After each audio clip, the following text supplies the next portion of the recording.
ಎಲ್ಲರಿಗೂ ರಾಮನವಮಿ ಹಬ್ಬದ ಶುಭಾಶಯಗಳು. ಇವತ್ತು ರಾಮನವಮಿ ಹಬ್ಬ ಆದ ಕಾರಣ ನಮಗೆ ಬಾಲ್ತಿಲ ತಂಡದವರಿಗೆ ಒಂದು ಅವಕಾಶ ಸಿಕ್ಕಿದೆ. ಮತ್ತೆ ನಮ್ಮ ಬಾಲ್ತಿಲ ತಂಡದ ಹೆಸರು ಶ್ರೀ ನಾರಾಯಣ ಗುರು ಮಕ್ಕಳ ಕುಣಿತ ಭಜನೆ ಅಂತ. ಬನ್ನಿ ನಾವು ಕುಣಿತ ಭಜನೆ ನೋಡ್ಕೊಂಡು ಬರುವ.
ಈಗ ನಮ್ಮ ತಂಡದೆಲ್ಲ ಭಜನೆ ಆಯಿತು. ಈಗ ಬೇರೆ ತಂಡದವರಲ್ಲಿ ಈಗ ಭಜನೆ ಮಾಡ್ತಿದ್ದಾರೆ.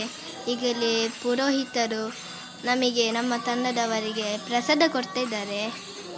ಈಗ ಎಲ್ಲರಿಗೆ ಕೊಡ್ತಿದ್ದಾರೆ. ಈಗ ನಾವು ತಗೊಳ್ತಿದ್ದೇವೆ ಪ್ರಸಾದವನ್ನು. ನೋಡಿ ಇಲ್ಲಿ ಈಗ ದಿಶಾನು ಪ್ರದಕ್ಷಿಣೆ ಇಲ್ಲಿ ಹಾಕ್ತಾ ಇದ್ದಾನೆ.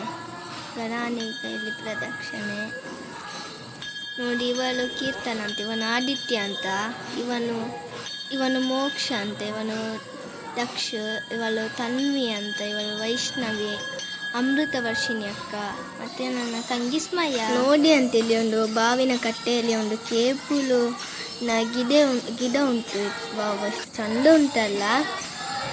ಈಗ ಬೇರೆ ತಂಡದವರಲ್ಲಿ ಕುಣಿತ ಭಜನೆ ಮಾಡ್ತಾ ಇದ್ದಾರೆ. ನೋಡಿ ಅಂತೆ ಇಲ್ಲಿ ನಮ್ಮದೆಲ್ಲ ಕುಣಿತ ಭಜನೆ ಆಯಿತು.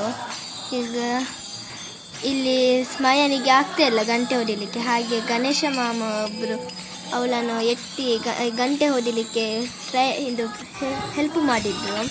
ಈಗ ಎಲ್ಲರೂ ಪ್ರಸಾದ ತಗೊಳ್ತಾ ಇದ್ದಾರೆ, ತೀರ್ಥ ಪ್ರಸಾದ. ನೋಡಿ ಈಗ ನಮ್ಮದೇ ಇಲ್ಲಿ ಫೋಟೋ ಸೆಕ್ಷನ್ ಆಗ್ತಾ ಉಂಟು ಎಲ್ಲರಿಗೂ, ನಮ್ಮ ತಂಡದವರಿಗೆ. ನೋಡಿ ಇಲ್ಲಿ ನಮ್ಮ ಭಜನೆ ಎಲ್ಲ ಮುಗಿದು ನಾವಿಲ್ಲಿ ಫಲಹಾರ ತಿಂತ ಇದ್ದಾವೆ.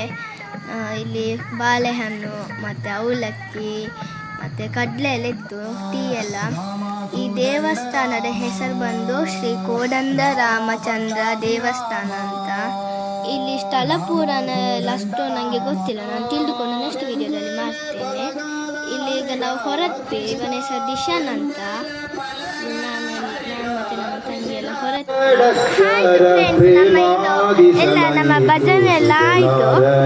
ನಾವಿನ್ನು ಈಗ ಬೇರೆ ತಂಡದವರು ಭಜನೆ ಹೇಳ್ತಿದ್ದಾರೆ. ನಾವೀಗ ಹೊರಟ್ವಿ ಮನೆಗೆ.